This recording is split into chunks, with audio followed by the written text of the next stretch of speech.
이 세상에 여러 직업군이 있지만 요즘 우리가 듣는 것처럼 의사 협회와 나라 간의 또 여러 가지 일들을 바라봅니다. 의사가 그런 모습에서 돈을 많이 받고 이런 것보다 의사하면 우리가 생각하는 것이 생명을 살리는 그런 직업군이라는 거예요. 그래서 그 모든 지체, 심지어 전쟁터 가운데에 적군이 만약에 상처를 당할지라도 의무병은 적군도 그렇게 치료해주며 나가는 것이 어쩌면 인간적인 의사로서의 소명감이라고 얘기할 수가 있는 것입니다. 그래서 의사들이 이렇게 생명을 살리는 그런 직업군이기 때문에 많은 사람들이 존중을 하고 그렇게 받아들이면 되는데, 그보다 더 귀한 일들을 저분들에게 맡겨주셨어요. 그게 바로 무엇입니까? 생명을 살리는 은혜를 우리에게 허락하여 주셨다는 거예요. 육신의 그 모든 질병은 우리가 아는 것처럼 고쳐져도, 또 고칠 수 없는 병들도 있지만 고칠 맞는 병들도 그 병이 고쳐졌다고 해서 영원히 사는 것이 아닙니다. 그러나 저놈들에게 주신 하나님의 맡겨진 사명은 바로 무엇이냐? 길어야 150년 살아가는 이 인생의 어떤 생명을 살리는 일도 존중받지만 영생의 은혜를 끼치며 나갈 수 있는 특권을 여러분들에게 부여받았으니 이 일을 통하여 감사할 수 있기를 주님으로 축복합니다. 이게 바로 전도요 선교의 사명이라고 얘기할 수가 있는 거예요. 오늘 우리가 읽은 본문 말씀 가운데 보면 부활하신 주님께서 제자들에게 마지막 부탁이면서 또 명령으로 선포되신 말씀으로, 이것은 주님을 믿음으로 영접한, 다시 말하면 믿음의 성도라고 한다면 누구나 감당해야 될 사명, 이것을 그래서 지상명령이라고도 하고 대의적 사명이라고도 우리에게 얘기하고 있습니다. 곧 우리가 이 땅 가운데 살아갈 때에 가장 첫 번째로 우리의 심령 가운데 새겨서 맡아야 될, 이것이 나에게 주신 하나님의 명령이구나, 이게 하나님의 뜻이구나, 이게 나에게 맡겨진 사명이구나, 그게 바로 무엇이냐? 복음 증거에 있다라는 것을 이야기하고 있는 것입니다. 그래서 반드시 우리가 이것은, 명령은 뭡니까? 들어도 되고 안 들어도 되는 게 아니라 반드시 따라야 되는 것을 얘기하고 있어요. 그래서 이런 하나님의 지상명령을 거부할 수 없는 명령이다. 하나님, 나 그건 못하겠습니다. 다른 건 내가 다 할게요. 봉사하고 헌신하고 찬양 드리고 다 하는데 전도만큼은 정말 못하겠습니다. 그들에게 복음 전하는 것만큼은 정말 부끄러워서 못하겠습니다. 이렇게 거부할 수 있는 명령이 아니라는 것입니다. 그렇기 때문에 이 왕의 명령, 만왕의 왕이신 하나님께서 우리에게 명령하신 이 선교적 사명, 전도적 사명, 복음 전가의 사명을 우리가 감당해야 되는데, 이 선교의 사명을 감당하기 위하여 오늘 본문의 말씀을 바라보게 되면 구체적으로 살펴볼 때에 첫째, 주님께서 이 사명을 감당하기 위해서 뭐라고 명령하시느냐? 가라, 이렇게 말씀하고 있어요. 19절에 바라보니까 그러므로 너희는 가서, 이렇게 얘기하고 있는 것입니다. 전도와 선교는 다른 것 아니에요. 전도 이런 것이구나, 사람들 상대해야 되는 것이고, 그 마음을 위로하고 또 그에게 얘기를 들어주고, 선교의 일들은 그들의 언어를 좀 가지고 또 외워서 또 나아가서 이론적으로 배우는 것이 전도와 선교가 아니라는 거예요. 공부로 이루어지는 것이 아닙니다. 학습에서 그렇게 나가는 것이 선교와 전도이 아니라, 아무리 우리가 이 선교에 대해서 기도로 준비하고 또 연구하고 토론한다 할지라도 선교는 그렇게 해서 이루어지는 것이 아니에요. 그럼 선교는 어떻게 이루어집니까? 주님이 말씀하신 대로, 주님께서 말씀에 따라 내 발걸음을 옮겨 나갈 때에 거기서부터 선교의 사명은 이루어지는 거예요. 곧 가라고 하면 가는 것입니다. 하나님 못합니다, 지금 이것 때문에 안 됩니다 하는 것이 아니라, 선교의 명령, 주의 명령의 일들 가운데 우리가 나가는 것은 먼저 주님이 가라 하는 마음으로 우리에게 음성을 주셨다라면, 내 마음에 성령의 감동을 주셨다라면 발을 박차고 나가는 거예요.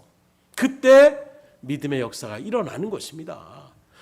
베드로가 어떻게 합니까? 그 성전 문 밖에 있는 그 안전병에게 내게 은과 금은 없거니와 내게 있는 것은 내게 주노니 곧 나사렛 예수의 이름으로 일어나 걸으라 명령하니까, 이 사람 미친 사람이야. 내가 지금 몇 년 동안 나면서부터 앉으면 내가 일어설 수가 없는데 지금 내 꼴을 몰라가지고 이렇게 얘기하고 있나? 거부하는 것이 아니라 그 말을 듣고 일어서려고 그 손을 잡고 일어설 때에 일어섬의 역사가 일어나는 거예요. 성교는 움직이는 것입니다. 생각만 하는 것이 아니에요. 마음에 뜨거움이 있으면 뜨거움으로 끝나는 것이 아니라 그 말씀의 뜨거움을 따라서 주의 명령을 내 심령 가운데 새기고 그대로 행하며 나아갈 때에 그때 역사가 일어나는 것입니다. 선교 일들을 가며 나갈 때에 어떤 일이 벌어질지 몰라요. 어떤 상황이 우리 가운데 펼쳐질지 누구도 모릅니다. 그러나 주님의 명령이기 때문에 그 명령에 따라서 나아가다 보면 그러면 주님께서 이래서 나를 여기에 보내셨구나. 한도 우리가 말씀한 것처럼 차인표와 같은 그런 배우도 하나님 만나주세요. 이런저런 일들 가운데 기도하고 교회 다니고 이게 아니라 그런 어떤 일들 가운데 연결이 되어서 갖게 됐지만 거기서 그런 그 아이의 눈을 통하여 주님의 음성을 듣고 주님을 만날지 누가 꿈에라도 생각을 했겠습니까? 이게 선교예요. 전도 현장은 그렇습니다. 그냥 내가 생각해, 저 사람 전해봐야 소용이 없어. 저 사람 해봐야 안 돼. 거기 내가 가서 뭘 할 수 있어. 이런 부정적인 마음으로 머물러 있으면 계속 안진망이 될 수밖에 없는 거예요. 말씀을 받아서 그래 내가 나아가야지. 가라고 하시니까 가야지. 그 두려움, 아브라함이 그대로 지시할 땅으로 가라 했을 때에 하나님의 놀라운 은혜를 누리는 것처럼 우리가 주의 일들을 감당하는 이 전도의 사명도 마찬가지예요. 내 마음 가운데 전하라 하면 전하는 것입니다. 그 일들 가운데 갈 때에 그때 믿음의 역사는 일어나는 거예요. 주님이 이렇게 예비해 놓으셨구나. 주님이 이렇게 역사하여 주시는 것이구나. 주님이 나에게 그래서 여기를 오게 하셨구나. 이러한 사실들을 현장에 나가야 경험하게 되는 것입니다. 그래서 가끔씩 어떤 일상적인 이 세상의 어떤 지옥근도 바라보더라도 사무직에 대한 일들과 현장에 대한 일들을 얘기할 때에 꼭 그럽니다. 현장 나가봤어? 현장에 나가봤냐고 이런 얘기를 할 때 그게 바로 무엇이냐? 탁상공론과 현장에서 직접 부딪히는 것과는 분명한 차이가 있는 거예요. 그것들이 경험되어지고 체험되어질 때에 보다 우리의 믿음은 든든하게 서갈 수가 있는 것입니다. 그게 바로 선교라고 얘기하고 있는 것입니다. 그래 한번 따라하겠습니다. 선교는 이론이 아니고 행함이다. 행할 때 역사하시는 거예요. 두 번째로 예수님께서는 뭐라고 합니까? 제자로 삼아 모든 민족을 제자로 삼으라고 말씀하고 있어요. 20절 말씀입니다. 모든 민족을 제자로 삼아 내가 너에게 분부한 모든 것을 가르쳐 지키게 하라. 이 제자, 전도, 선교의 대상은 어떤 사람입니까? 대한민국 국민만이 아니에요. 유대인들만이 아닙니다. 모든 민족에게 전도와 선교와 제자에 대한 이런 복음의 역사는 동일하게 인종을 가리지 않고 필요하다는 것을 말씀하고 있습니다. 그건 누구든지 복음을 들어야 되고 누구든지 복음을 듣는 자마다 생명을 얻게 되고 제자가 될 수 있다라고 우리에게 선포하고 있는 것입니다. 그럼 제자는 무엇입니까? 늘 말씀드리지만 제자는 예수님을 믿음으로 영접한 사람이 그 예수님의 본을 따라서 주님을 닮아가는 자리가 바로 제자의 삶이라고 이야기하고 있는 거예요.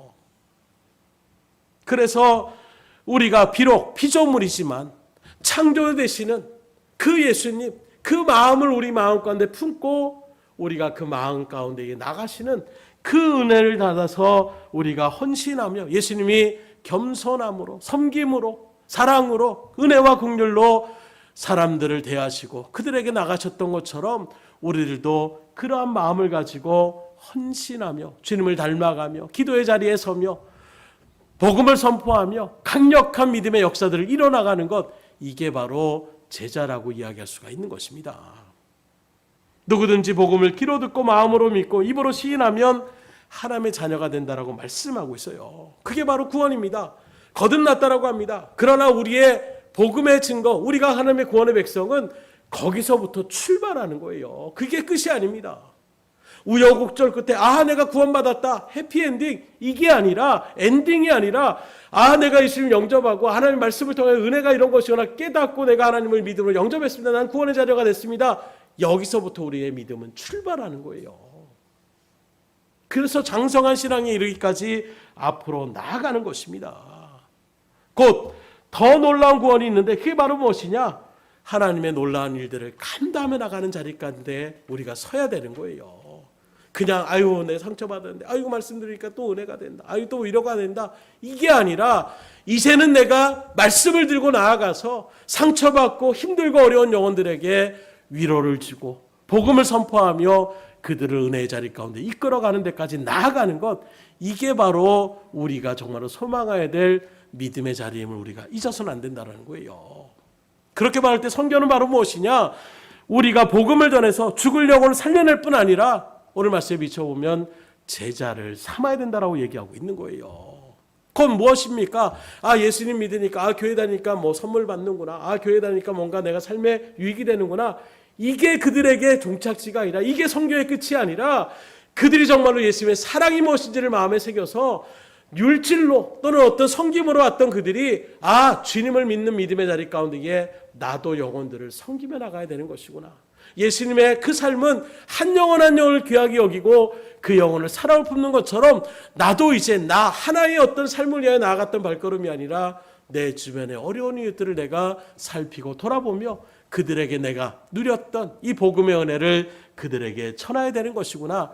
여기까지 그들을 이끌어가는 것, 이게 바로 선교의 사명이라고 이야기할 수가 있는 것입니다.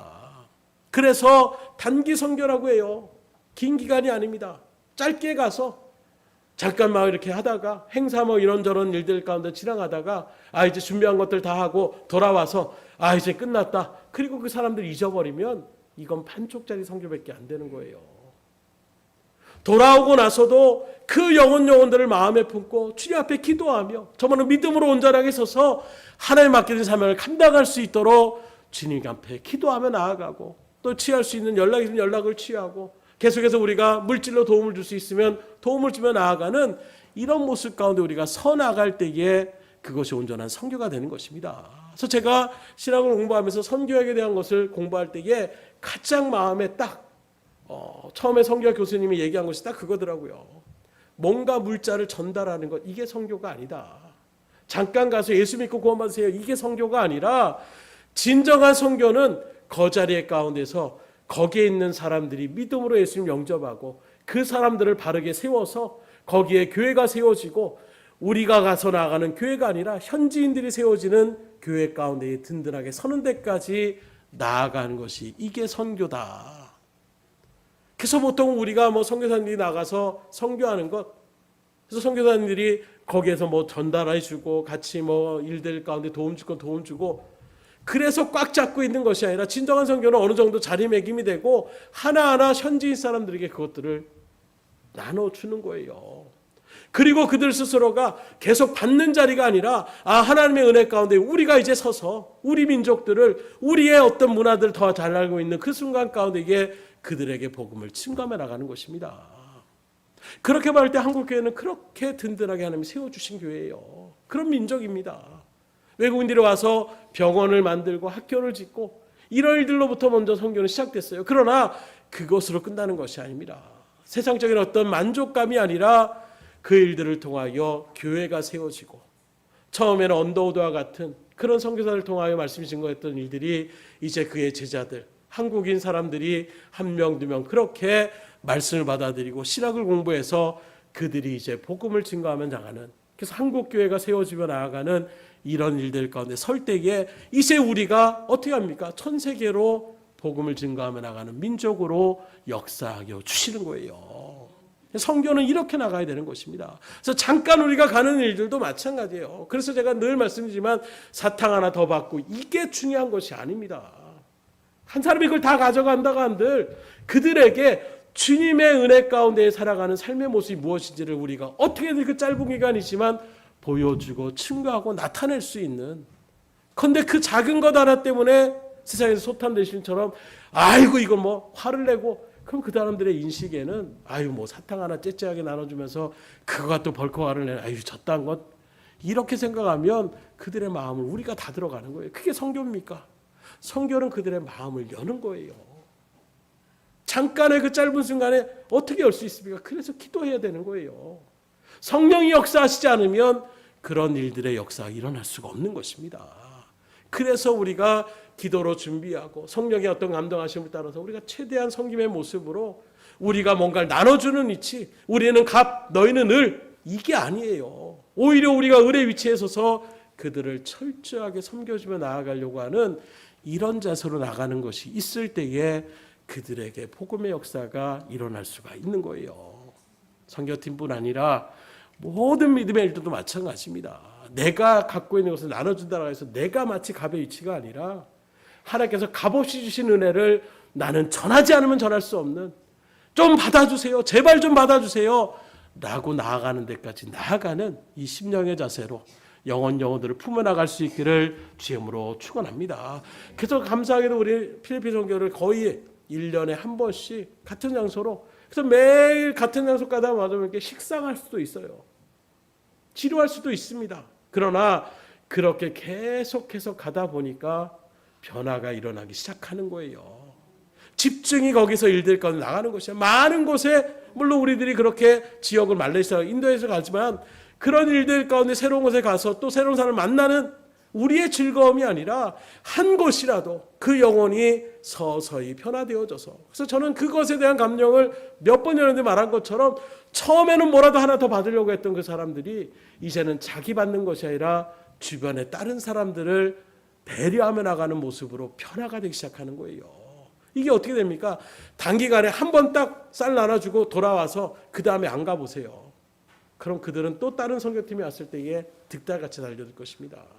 그러나 매년마다 꾸준히 그렇게 나아가는 모습 가운데 있으면 굳이 그렇게 하지 않아도 다 돌아가게 나눠주고 있구나, 이게 인식이 되는 순간에 마음이 넓어지기 시작하는 거예요. 그리고 이 사람들은 잠깐 자신들의 어떤 유의를 위해서 온다거나 잠깐 행사처럼 오는 게 아니라 정말로 우리들을 마음에 품고 기도하며 우리에게 정말로 절실하게 예수님의 어떤 성경의 모습을 나타내려고 하는 것이구나, 이런 것들이 전달되어질 때에 그들의 마음이 활짝 열려지는 것입니다. 그런 모습에서 우리가 그런 마음의 자세로 이번 선교에서도 하나님의 놀라운 일들 가운데 특별히 섬김의 마음으로 그들을 제자로 삼는 데까지 나아가기 위하여 우리가 정말로 열심을 다하여 그들에게 믿음의 본을 보여주며 나갈 수 있기를 주임으로 축원합니다.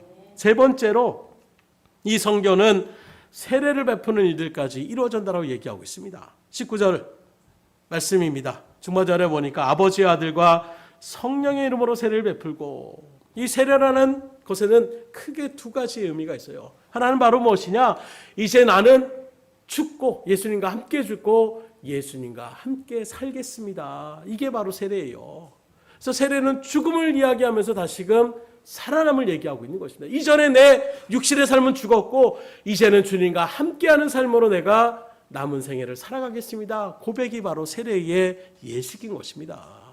그리고 또 하나의 세례의 예식은 믿음에 먼저 하나님의 믿음 가운데 부름받은 그 공동체에 나도 일원이 되겠습니다 하는 것이 바로 세례인 것입니다. 그래서 교회의 일반적인 어떤 믿음의 온전한 회오를 한다면 세례교인 이상을 얘기하는 이유가 거기에 있는 거예요.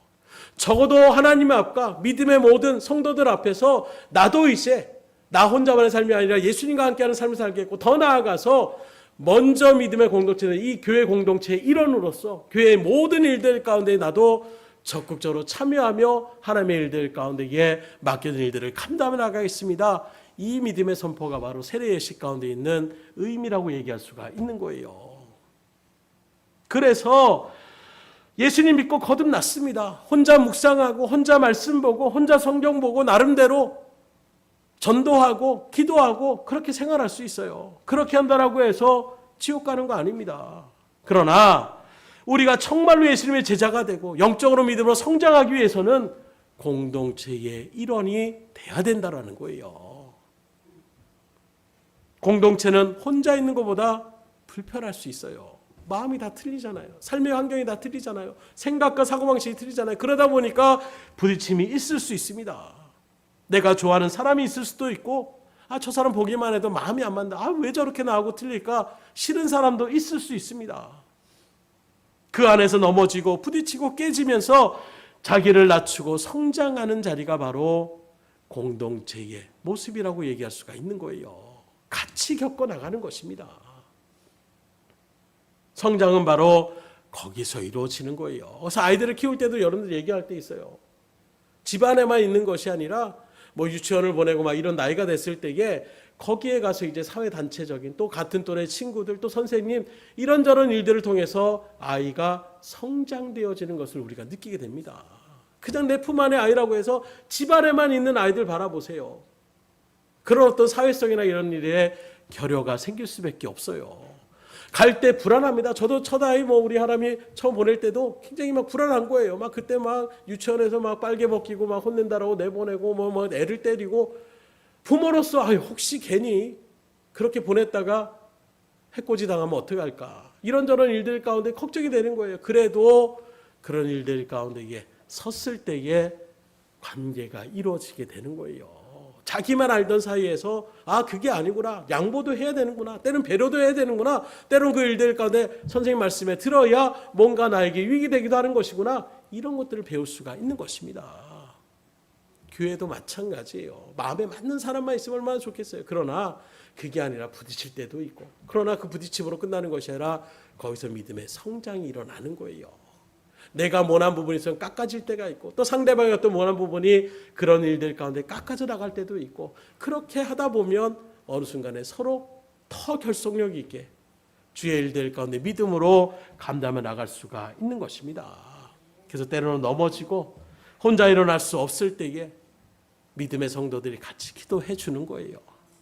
같이 내가 그 일들 가운데 또 십시일반으로 또 물질을 필요한 부분이 있으면 모아가지고 또 전달도 하는 것입니다. 그럴 때 정말로 마음의 심정 가운데서 모든 것을 다 잃었다고 생각했을 때에 거기서 하나님의 사랑을 느끼게 되고 그리스도의 따뜻함을 느끼게 되는 모습에서 다시금 주님 앞에 마음을 쏟으며 나아가는 그런 발걸음이 나을 수가 있는 거예요. 그래서 교회에 와서 세례를 베풀고 하는 것은 바로 이런 의미를 내포하고 있는 것입니다.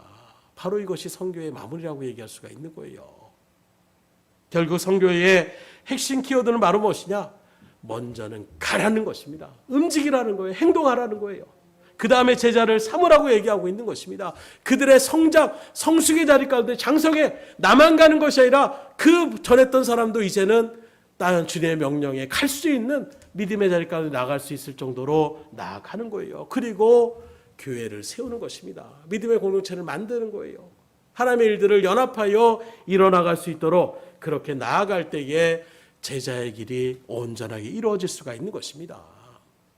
이제 오늘 우리 주님의 명령을 따라서 이제 필리핀 단기 선교를 지금 떠나려고 하고 있습니다. 파송하며 나가는 성도님들 잘 다녀오세요. 건강하세요. 그런 말씀들을 들을 때 참 감동이 되고 그 일들 가운데 또 같이 협력해서 기도할 줄 믿습니다. 하나님의 놀라운 역사들이 비록 나는 가지 못하지만 그 일들 가운데 선 믿음의 성도들이 거기에서 주님을 체험할 수 있는, 그리고 놀라운 경험들 했던 것을 다시금 은혜의 어떤 믿음의 간증들, 믿음의 어떤 선교 보고를 들을 수 있도록 주님 함께하여 주시옵소서. 기도로 협력해 줄 수 있기를 부탁을 드리겠습니다. 이게 말씀드린 것처럼 쉽진 않습니다. 선교팀들도 마찬가지고 기도하며 또 준비하시는 분들도 갑자기 여러 가지 일들이 생길 수도 있는 거예요. 그러나 걱정하지 마십시오. 그런 우리의 연약함을 아시는 주님께서 이러한 놀라운 약속을 또 주십니다. 18절에 보니까 하늘과 땅의 권세를 내게 주셨으니, 주님께서 하나님의 권세를 부여받았다는 거예요. 그 부여받은 주님이 뭐라고 합니까? 가서 제자를 삼아라. 가라. 세례를 베풀라. 그러면서 붙이시는 말씀이 20절 하반절에 보니까 내가 세상 끝날까지 너희와 항상 함께 있겠다. 하나님의 그 놀라운 능력의 권세를 보여준 주님께서 선교의 사명을 감당하는 그 영혼들과 함께 하시겠다라고 얘기하고 있는 것입니다. 생각해 보세요. 그 능력의 주님이 우리와 함께 있다라면 무엇을 우리가 두려워할 필요가 있겠습니까? 무엇을 걱정할 필요가 있겠습니까? 안 될 일이 무엇입니까? 할 수 있거든이 아니라 무조건적으로 주님께서 행하며 나가실 수 있음을 믿으시기를 주임으로 축복합니다. 중요한 것은 바로 무엇이냐? 이러한 약속을 누구에게 하셨냐라는 거예요. 자기의 사업에, 자기의 어떤 생활에, 이게 아니라 하나님에 맡겨진 선교의 사명을 감당하는 자에게 하나님이 이런 약속을 주신 것입니다. 복음을 증거하는 발걸음 위에 하나님께서 능력의 주님이 항상 함께 있겠다라고 말씀하여 주시는 거예요. 하나님과 동행하기를 원하십니까? 주님의 그 놀라운 능력을 체험하기 원하십니까? 그렇다면 복음 사명을 감당할 수 있기를 주님으로 축복합니다. 반드시 하나님께서 역사하세요. 체험케 하여 주세요. 단기간에 뭔가를 이루려고 하실 필요도 없어요. 하나님 어떻게 이루실지 몰라요. 어떤 분은 한 번에 막 뒤집어지는 역사가 일어날 때도 있고, 어떤 분은 정말로 잠pon이처럼 어느 순간에 아이고 이 사람은 아닌가 보다 하는 정말로 내가 한계를 느끼는 그 순간에 하나님께서 변화시켜 줄 때도 있어요. 중요한 것은 우리가 씨를 뿌리면, 복음의 씨앗을 뿌리면 반드시 결실의 열매를 맺을 수 있도록 하나님이 역사하여 주신다는 것입니다. 그래서 믿음의 역사 가운데 늘 말씀드리지만 때로는 내가 살아있을 때 그렇게 복음을 전해도 듣지 않은 사람이 내가 운명을 달리하고 난 다음에 그때서야 그 신앙을 인정하고 돌이키는 이런 역사들도 있다라는 거예요. 무슨 말씀을 드리고자 하냐면 내가 전해도 안 된다고 해서 끝나는 것이 아니라 계속해서 말씀드리는 복음의 씨앗을 뿌리면 내가 그것을 보지 못할지라도, 아니 분명히 하늘나라에서 주님과 함께 봐라 네가 실어진 그 복음의 씨앗이 이렇게 결실의 일들 가운데 서게 되었다. 하늘나라에서 주님과 그것을 바라본다면 그것만큼 또 감사한 일이 어디 있겠어요. 그러니 복음의 씨앗을 뿌리셔야 되겠어요? 아니면 혼자 꽁꽁 가지고 나만 갖고 있어야지 해야 되겠어요? 그러면 썩을 수밖에 없어요. 복음의 씨앗을 뿌릴 수 있기를 주님으로 축원합니다. 그래서 하나님의 약속의 말씀이 이 진리의 성경을 바라보게 되면 사명을 감당하는 사람과 교회의 주님은 끝날까지 항상 함께하여 주시고, 특별히 사도행전을 같이 상고한 것처럼 바울을 바라보십시오. 맡겨진 사명이 있으니까 하나님이 유락을 내어 광풍이 불어와도 바울을 보호하십니다. 심지어 바울만이 아니라 그와 함께했던 270명의 사람들까지도 다 하나님 보호해 주시는 거예요. 여러분들이 하나님 앞에서 사명의 일들을 감당하면 여러분들뿐만이 아니라 여러분과 관계된 사람들까지도 그들이 예수님을 영접한 것도 아닙니다. 그럼에도 불구하고 하나님이 역사하여 주시더라는 거예요. 이런 놀라운 은혜를 부여받은 사람들이 여러분들이세요. 이 말씀의 은혜가 그대로 여러분들 복음 사명을 감당하는 일 가운데 힘을 쓰셔서 주님과 동행하며 나아가는, 주님의 놀라운 역사를 체험하며 나갈 수 있는 은혜의 발걸음들이 다 될 수 있기를 주님으로 축복합니다. 우리 옆 사람한테 선포하겠습니다. 전도합시다. 선교합시다. 감당할 수 있기를 주님으로 축원합니다. 기도하겠습니다. 하나님 감사합니다. 또 주의 말씀의 은혜 가운데 우리를 불러주신 하나님, 특별히 주님께서 또 선교의 삶을 감당할 수 있도록 길을 열어주셨고, 또 믿음의 성도들이 같이 힘을 합하여 또 파송하며 파송을 또 우리가 당하며 나아가는 가운데 있습니다. 하나님 함께하여 주셔서 그곳에 어떤 일들이 우리를 기다리고 있을지 모르지만 그 어떤 일이 기다리고 있을지라도 주의 말씀 앞에 온전히 서게 하여 주시고, 오늘 주님께서 약속하신 이 말씀대로 우리와 늘 함께 하신다라는 하늘의 땅의 권세를 부여받은 그 능력의 주님이 사명을 감당하는 자에게 함께 하시겠다고 약속하신 이 말씀 붙잡고 그 어떤 일에도 넘어지거나 쓰러지거나 낙심하지 않고 하나님 앞에 영광 돌리며 하나님을 찬송하며 하나님에게 모든 영광을 돌리며 나갈 수 있는 복된 시간이 될 수 있도록 인도하여 주시옵소서. 가는 자들의 발걸음뿐만 아니라 같이 가지 못하더라도 그 마음을 합하여 기도하며 또 주의 일들 가운데 간절한 마음으로 나가는 그 음성에, 그 기도에 응답하여 주셔서 모두가 다 하나님의 은혜를 충만히 누리며 나갈 수 있는 한 주간이 될 수 있도록 붙잡아 주시옵소서. 모든 것을 주님 앞에 의탁드리오며 예수의 손 받들어 기도드렸사옵나이다. 아멘.